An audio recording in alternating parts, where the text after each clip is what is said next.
ప్రజలంటే నేతలకు పసిపాపల ఓలే ఉండాలి.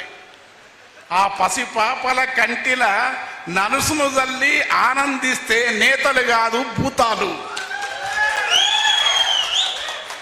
ఇంటిని మంటిని నిలిచున్న తావును నిషేధిస్తే ఎటు పోవాలి? ఇంటిని మంటిని నిలిచిన తావును నిషేధిస్తే ఎటు పోవాలి? నీ ఉన్న దేహమునే నిగాల పెడితే నీదేమంటారు? అది ముఖ్యసి పాలన.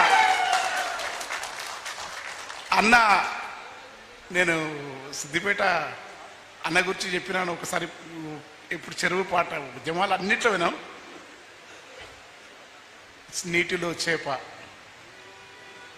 నక్షత్రపుల కాంతి, ఆత్మీయత, మనుషుల మధ్య అనేక అంశాలను, భిన్న మనస్తత్వాలను మనుషులను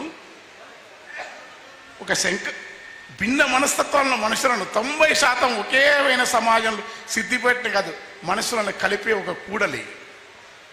ఈ ఉద్యమానికి ఇక్కడ రావడం, వారితో రావటం, తర్వాత ప్రజలందరూ కూడా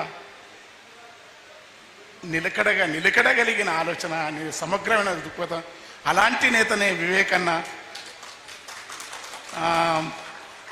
మా ప్రియమిత్రుడు ఆయన శంబీర్ రాజు, అన్నశిష్యుడు, అధిక విద్యావంతుడు, డాక్టరేట్ అయ్యి కూడా రాజకీయాల్లో కొత్త క్రమశిక్షణకు, కొత్త డిసిప్లినరీ భాషకు, విలువలకు నిబద్ధమై నడుస్తున్న ఎర్రోళ్ళ శ్రీనివాసు అంటే తానున్న ఆలోచన. అట్లా వేదిక పైన అన్నగారు ఇక్కడ జర్నలిస్టు నేను మిత్రుడు సాగర్ గారు కూడా హరీష్ అన్న కలుస్తాను వచ్చినాడు. ఈ చాలా బాధ ఉంటుంది మనుషులను. తాము ఉనికిని తామున్న నిలిచిన తావును 22A నిషేధం ఏంది?